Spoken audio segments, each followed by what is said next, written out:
Okay, I'm back after a brief technological difficulty. Brain injuries. When we think of a coup, it's considerably thought of as the third collision, the area of original impact. Counter coup is the fourth, which is rebounding or hitting of the opposite side. So your primary injury is the immediate damage to the brain. Secondary is reduce of swelling, as a result of swelling, or decreased perfusion as a direct result of it. Coup is the third collision. So remember, an object in motion will stay in motion until acted upon by another object. So, you have your initial issue, you have your coup injury, your contra coup, which is the contra issue.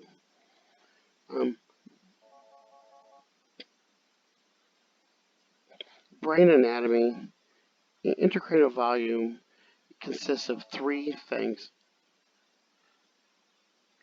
Very important that you know these three things. Within our skull, we have brain, cerebrospinal fluid, and blood vessel volume.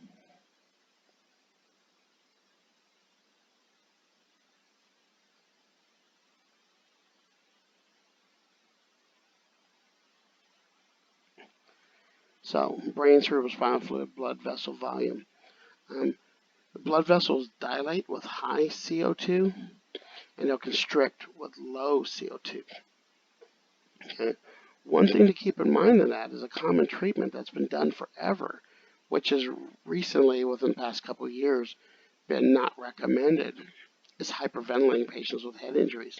And they've come to the conclusion that when you hyperventilate patients with head injuries, you cause vasoconstriction and decreased perfusion because of blowing off so much CO2. So, brain, spinal fluid, blood vessels, you dilate with high CO2, you constrict with low PCO2. Brain physiology, intracranial pressure, these are three terms that's very important that you know and remember. Intracranial pressure, ICP, is pressure of the brain and contents in the skull. And our brain is under a constant pressure. Remember, we have brain, spinal fluid, and blood, which makes up the majority of that. So we look at that. Any increase in one or the other will cause increase in pressure. Cerebral perfusion pressure, or CPP, is the pressure required to perfuse the brain. That's something we have on a daily basis. So, walking around, we need to have certain perfusion pressure, certain blood pressure to maintain cerebral perfusion. And we talk about shock being a widespread state of inadequate tissue perfusion, and the body will do everything within its power to maintain perfusion of the brain and vital organs. We need to really keep that in mind when we talk about cerebral perfusion pressure and maintaining a decent blood pressure, because hypotension is just as bad as severe hypertension. Mean arterial pressure is the pressure maintained in the vascular system, which is your map. Okay. Brain physiology, and this is something that I would know if I were you. Cerebral perfusion equals CPP equals MAP minus intracranial pressure. So your cerebral perfusion pressure equals your mean arterial pressure minus your intracranial pressure. So your MAP is constant plus ICP increases, then your cerebral perfusion pressure will go down. If the MAP decreases and intracranial pressure remains constant, cerebral perfusion pressure will decrease as well. Okay.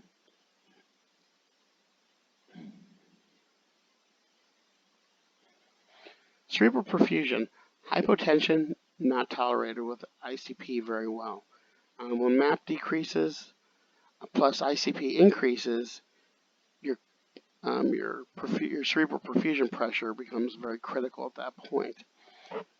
Systolic pressures of 110 to 120 minimum need to maintain cerebral perfusion pressure. So these people do not do well with permissive hypotension, leaving their pressures between like 80 and 90 or so.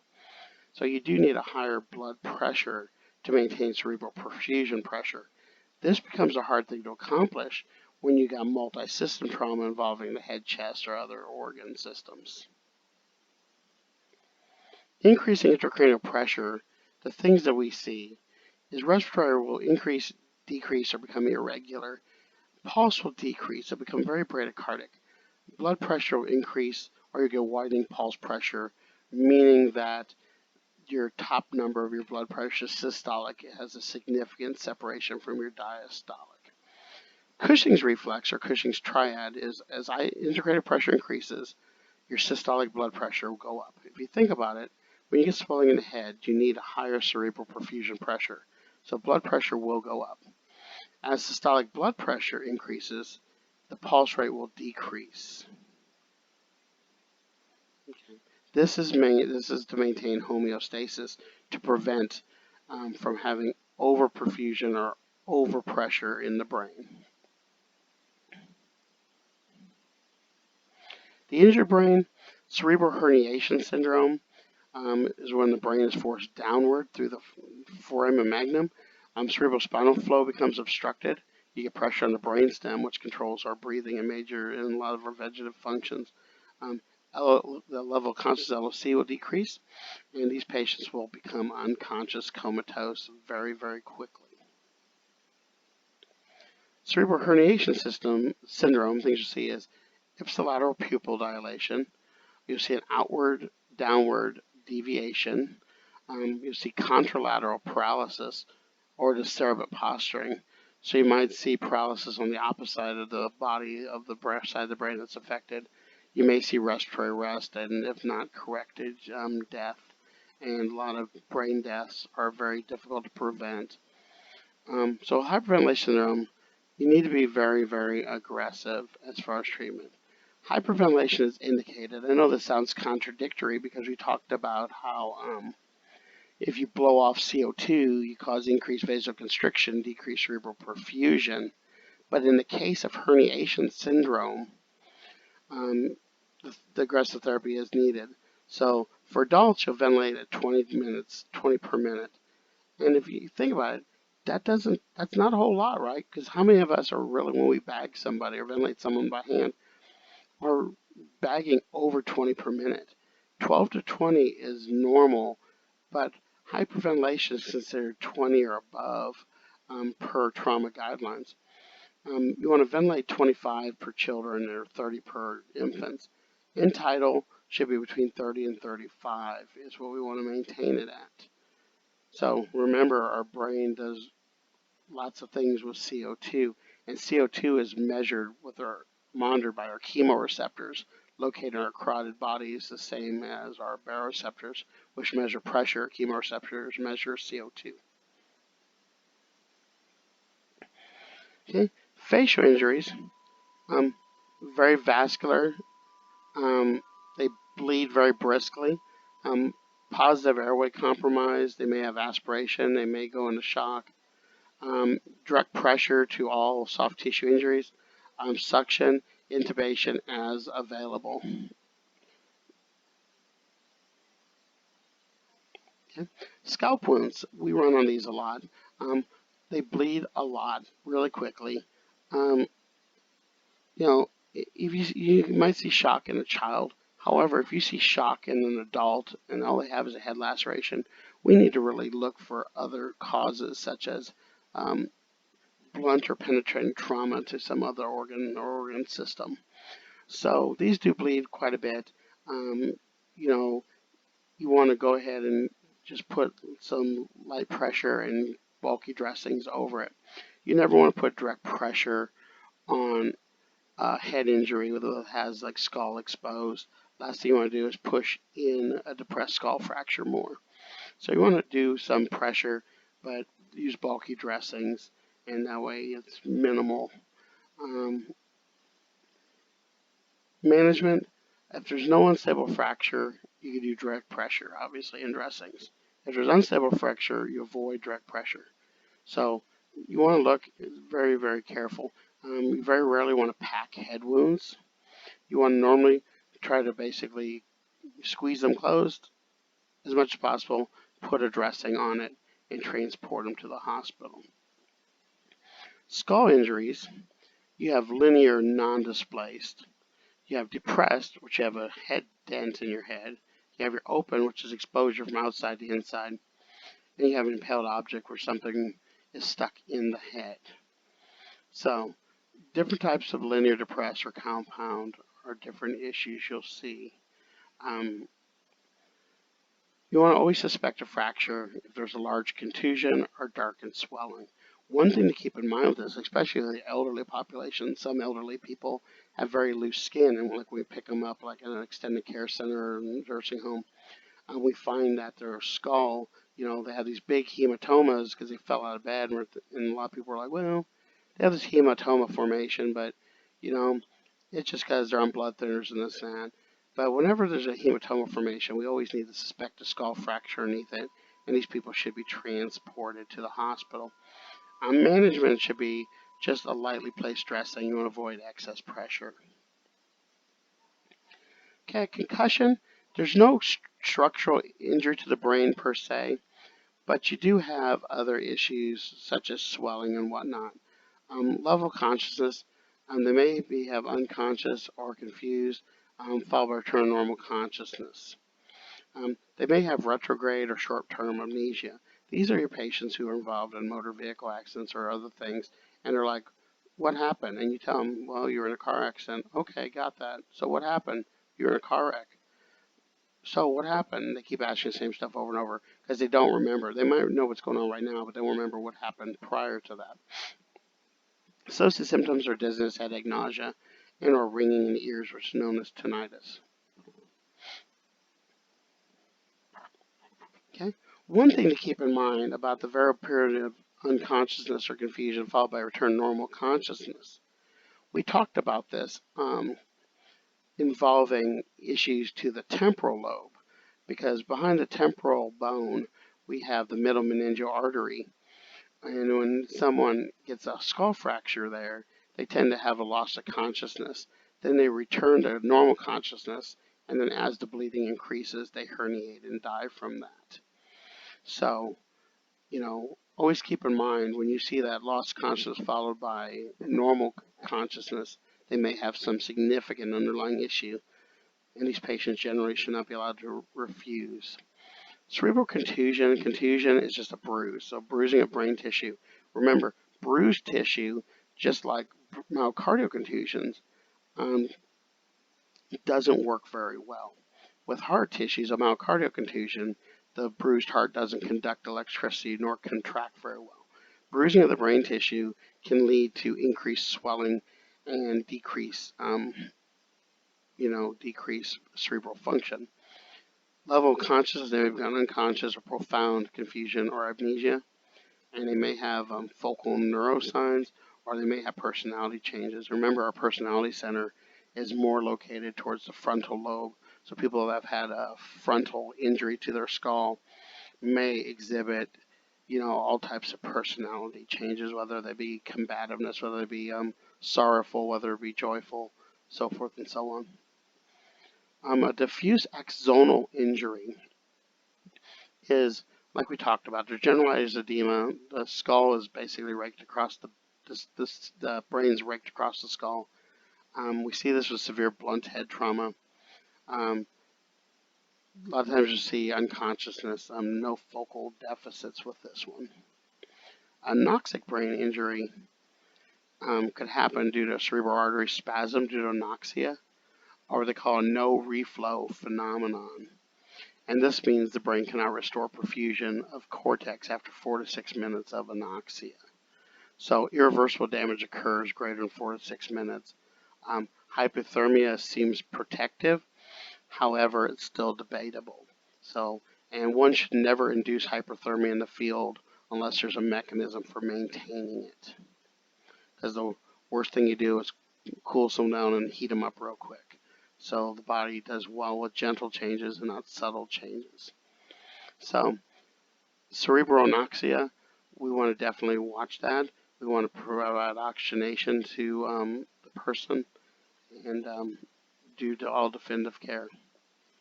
Intracranial hemorrhage, you have different areas. Epidural is between the skull and the dura. Subdural is between the dura and the arachnoid. Intracerebral is directly in the brain tissue, which is very devastating because blood is very noxious to the underlying brain tissue. And subarachnoid is between the arachnoid and the pia mater. So When we see these different bleeds, epidural, remember the biggest cause of epidural is between the skull and dura, so that middle meningeal artery, we need to be very careful of that. Subdural are commonly seen in populations that are known to fall down, such as elderly populations, people that have alcoholism, substance abuse issues, um, different folks like that, children that fall and strike their head. Intracerebral issues are high bad injuries that cause a lot of deficits. Intracranial hemorrhage, acute epidural hematoma. Temporal fracture is most common, minutes, hours. You notice here, fracture line, middle meningeal artery, our temporal, and then our parietal bone back in there. Um, they'll have a lost consciousness followed by that lucid interval. So remember that. Middle meningeal artery, epidural hematoma, arterial bleed. Ipsilateral or one-sided dilated fixed pupil. Signs of increased intracranial pressure, such as Cushing's triad, will happen. And contralateral paralysis, meaning the opposite side of the insult, and then leading to death if not corrected. Intracranial hemorrhage, acute subdural hematoma, it's a venous bleed. Remember, epidural, arterial, subdural is a venous bleed. Onset hours to days, and you'll start to see this big collection of blood here, which is displacing brain. Level of consciousness could fluctuate. They could get headache. They could have neurologic focal neuro issues. High risk are people that fall down, okay, especially people on blood thinners that fall down or strike their head. Intracranial hemorrhage, as far as intracerebral hemorrhage, it could be arterial or venous. Surgery is not often helpful because it's so deep. Alteration of consciousness is very common. Symptoms, it depends on what part of the brain and what degree is damaged. Patterns similar to stroke. You'll see headache. A lot of times they refer to this as like the thunderclap type headache, like you see with the intracranial hemorrhage, and also vomiting. Excuse me. And vomiting is of projectile nature more than anything. Subarachnoid hemorrhage is blood in subarachnoid space, so intravascular fluid leaks into the brain. Fluid leaks causes more edema. So things you'll see: a severe headache, vomiting, coma. You may see cerebral herniation syndrome possible, but it does take a little bit of time for that to happen. The ITLS head trauma primary survey, we're not going to cover this. It's the same, this trauma survey is the same as in your book, and it's the same one that we've been practicing in class. So we want to do a rapid trauma survey, okay, with the head. Is there any lacerations? This is your whole DCAP ETLS stuff if you like those mnemonics. Is there skull fractures, depressed or open? How stable is the skull? The skull should be a solid bony object. It shouldn't be things all over. Is there signs of a basilar skull fracture? Signs of basilar skull fracture we see are raccoon eyes and battle signs. Raccoon eyes, when we get bruising around the eyes, for obvious reasons, look like a raccoon. And battle signs is when you get bruising behind the ears at the mastoid process, which is the sign of a basilar skull fracture. There's battle signs, a good picture of it, and there's raccoon eyes we tend to see. You should definitely know those and keep those in mind, okay, of signs of a basilar skull fracture. That's what those two go with. As far as pupils go, pupils are controlled by the third cranial nerve, bilaterally dilated. For lingual out there, that would be the visual button. So third cranial nerve, bilaterally dilated, unreactive. You suspect possible brainstem injury. Unilaterally dilated, reactive, may be intracranial pressure. Other causes could be hypothermia, drug effects such as narcotics causing, pinpoint pupil, anoxia, or ocular or eye trauma can cause things. So constricted pupils, okay, could be drugs, could be other things, dilated as well, and then unequal pupils. Remember though, there is a percentage of the population that has unequal pupils normally, and it's called pupillary asymmetry. So not everybody has that. And when you do check pupils, also ask if they have contact lenses, especially if their pupils are different weird colors. Extremities, things you might see, decorticate, this is a good demonstration. You curl up to the core. Decerebrate posturing, the arms are extended and legs are extended. Decerebrate is way worse than decorticate. However, neither one are good, but that one is definitely worse. Glasgow Coma Scale, you guys should be very familiar with this. You know, score of 15 is normal. Confused, you got a 4 there. We get 3 just for pretty much showing up. So we want to definitely kind of keep an eye on that. So, you know, when you look at this and when you document this too, it's important to state, you know, which one is there a deficit in it. So let's say the patient has, you know, a 4. So is it a 4 because of a couple of these things, or what's causing it to be that? Vital signs, when we see shock, we see, you know, decreased, okay, blood pressure. As far as level of consciousness goes, it gets decreased. Head injury is decreased. But remember, we start with confusion, same with both. And altered mental state is hypoxia or hypoglycemia to prove in other words. So you can be hypoxic from either a cerebral anoxic type insult or from decreased cerebral perfusion pressure caused from low perfusion state, such as shock. Respiratory rate will go up in shock. In head injury, it will vary.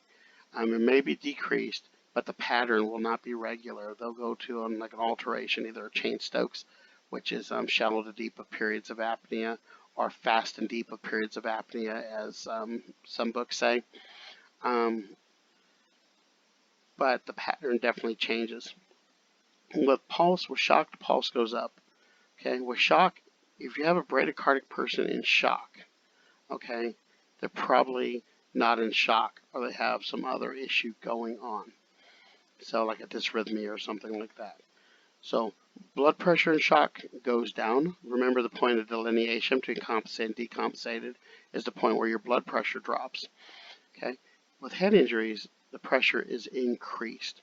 Pulse pressure gets narrow between your systolic and diastolic, so you end up with like 90s over 60s. And with head injury, you get widened, like 240 over 110. So, you know, so it's important to keep track of what shock, what is head trauma, as far as the things you see are very, very common. Hypotension, one bout of hypotension increases mortality. An adult, less than 90%, 150%. Child, less than age appropriate, is worse. So, fluid administration for traumatic brain injury, Glasgow less than 9. You want to titrate, meaning you want to give fluid to maintain a blood pressure of 110 to 120 systolic, with or without penetrating hemorrhage, to maintain cerebral perfusion pressure. Remember, cerebral perfusion pressure is the amount of pressure needed to keep your brain perfused. It is not your blood pressure. Okay, your blood pressure makes a part of it. Your secondary survey ongoing exam, okay, you don't want to delay scene time to do a secondary exam. Remember, the golden hour starts at the time of injury to the time they're at definitive care. And so you want to limit your scene time as much as possible. Do the stuff that's absolutely necessary and get the patient going. IVs can be done en route, and most of stuff could be done en route depending on what you have going on and the amount of resources available to you.